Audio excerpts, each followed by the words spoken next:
Twongeye kubaha ikaze kuri Top Figure TV, abakunzi b'ibiganiro bya Top Figure TV. Iyi ni ya channel yanyu, channel imwe tubagezaho amakuru agezweho by'ukuri kandi tw'amakuru yababwiye. Niyo channel atandi uzasanga amakuru yizewe kandi atagira nk'imiyaga uretse kuri Top Figure TV. Rero niba by'ukuri ari ubwa mbere ugeze kuri Top Figure TV, reka tugusabe ubanze ukande subscribe, ufungure n'akazogera aho hepfo kugira ngo amakuru yacu agende akugeraho. Ntabwo bisanzwe, tugiye kuvuga ku bijyanye n'intambara iriko irabera muri hagati ya Iran na Israel. By'ukuri rero byamaze kugaragara neza ko hari ingaruka zigiye kuba zigiye gushikira ibihugu byose by'isi biturutse kuri iyi migwano iriko irabera muri Iran, hagati ya Iran na Israel. Nkuko murazi ko ubutunzi bwinshi cyangwa se ubutunzi bwa Afrika bwari busanzwe bugenda hamwe bumanuka handi buzamuka, noneho rero hagiye kuba ikintu kidasanzwe kigiye gutuma n'ibyahora bigenda bisa nk'ibimeze nabi, ahubwo bigiye kumera nabi cyane kuruta uko twabitekereza. Rero ni muri iyo ntumbero twashatse tubagezeho uko bigiye kugenda. By'ukuri hari ibihugu bimwe bigiye kwisiba ku ikarata y'umugabane wa Afrika bivanye ni ntambara cyangwa se n'imigwano iriko irabera muri Iran, hagati ya Iran na Israel. Mbega bimeze gute? Ni iki kigiye gushika ku bihugu bya Afrika? Ni izihe ngaruka zigiye kuba ku bihugu bya Afrika zitewe by'ukuri n'iyi migwano?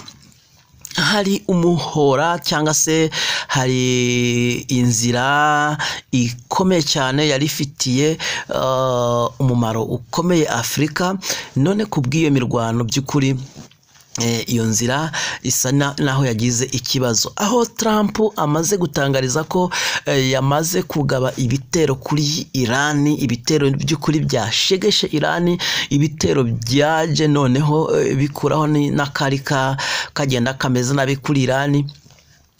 Yamaze gutangaza ko ibi cyangwa se ahantu hatatu hari hasanzwe hakorerwa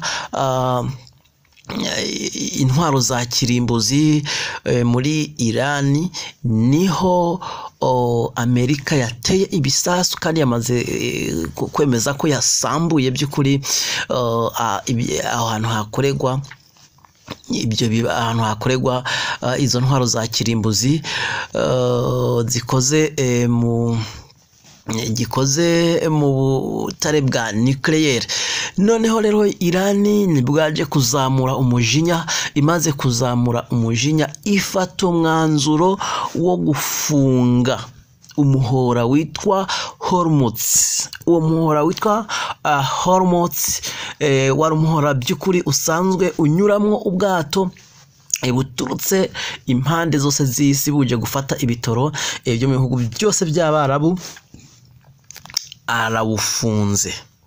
Ibitoro byose cyangwa se essence yose yava mu bihugu by'Abarabu aho yanyura hose Iran isoje kuhafunga. Ayo mato asanzwe aca mu muhora wa Hormuz ku mbibe z'igihugu cya Iran, niho iyo nzira yari isanzwe iri.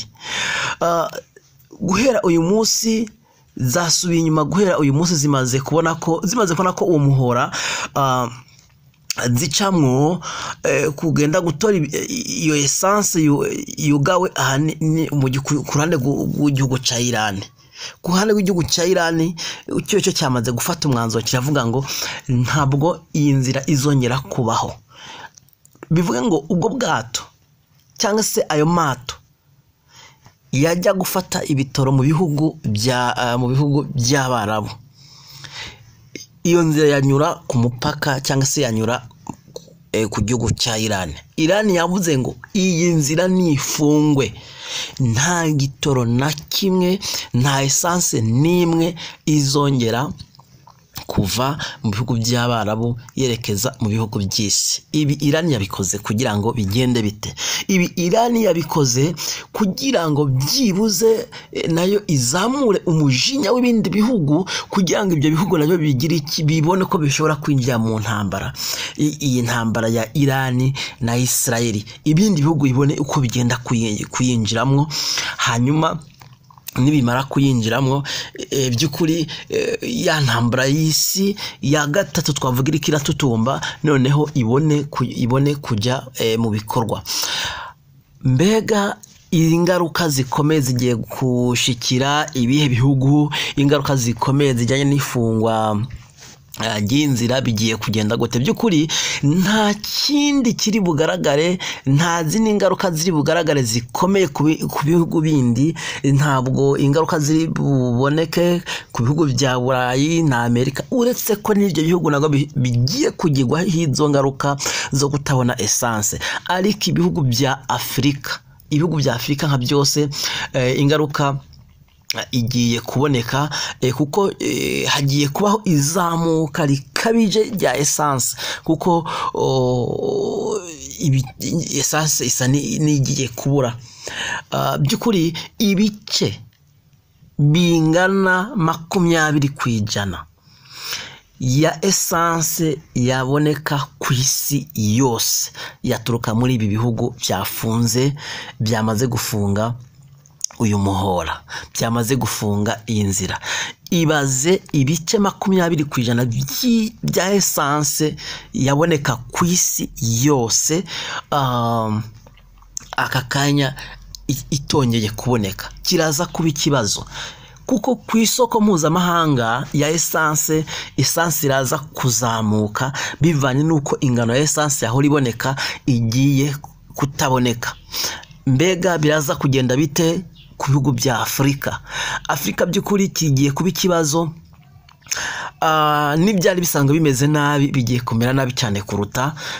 Afurika hari ibihugu bimwe harasanzwe hari izamuka ry'ibiciro by'ibiribwa, ibiciro mu buryo bw'ubucuruzi. Ibintu byari bisanzwe bimeze nabi, bivanye n'uko hari ibyo twahora tubona biza muri Afurika biturutse mu bihugu by'i Burayi, mu bihugu bya Aziya. Ibyo byaje gutuma ibiciro bizamuka kubera intambara yari hagati y'Uburusiya na Ukraine.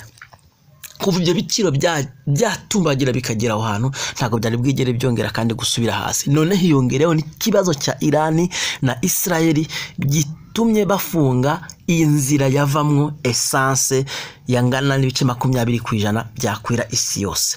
Bivuge ngo Afurika, ibihugu byinshi bitari bya Afurika, essence igiye kubura. Aho hari ibihugu byo essence yarabuze burundu, ubu bigiye guhindura irindi zina, Rero by'ukuri murumva ntabwo ari ibintu byoroshe ku mugabane wa Afurika, ntabwo ari ibintu byoroshe no ku bindi bihugu. Rero bivuze ngo iyi ntambara ya gatatu y'isi by'ukuri iraza guturuka kuri iki kintu, biraza guturuka kuri iki cyo kubura essence.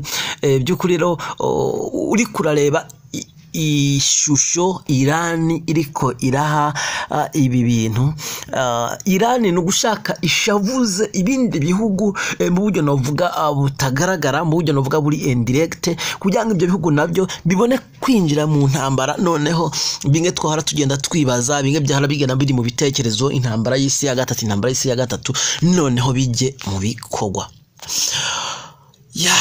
Nuko kuri Top Figure TV twashoboye kubona amakuru ajyanye n'intambara n'imigwano iri muri Iran, hagati ya Iran na Israel.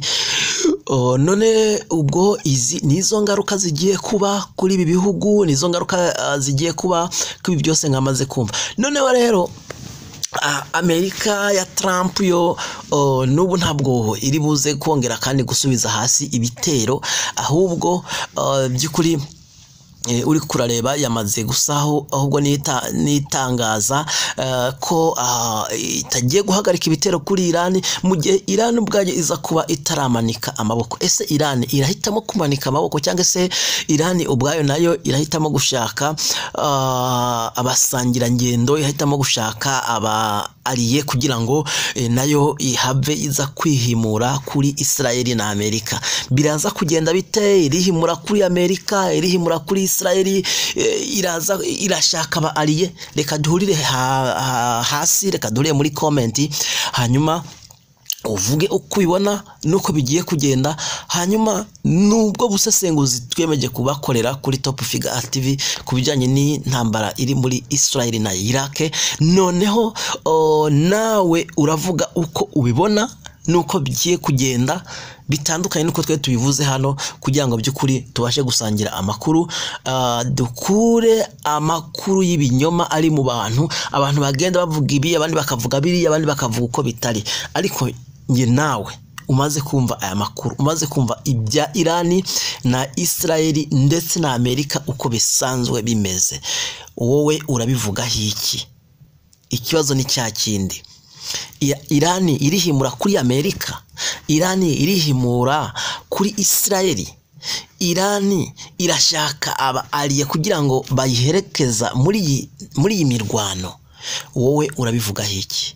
Mwakoze gukurikira ibiganiro bya Top Figure TV, ariko nkasaba umuntu utarakanda subscribe, wakanda subscribe ugafungura n'akazogera aho hepfo, uko aya makuru agenda agera kuri Top Figure TV ntihagire na rimwe rigenda rigucaho, ntihagire na rimwe rigenda riguca inyuma. By'ukuri niho tugiye gukurikira ese imigwano imeze ite, bigiye kugenda gute. Noneho tugiye kubabwira nibiri hagati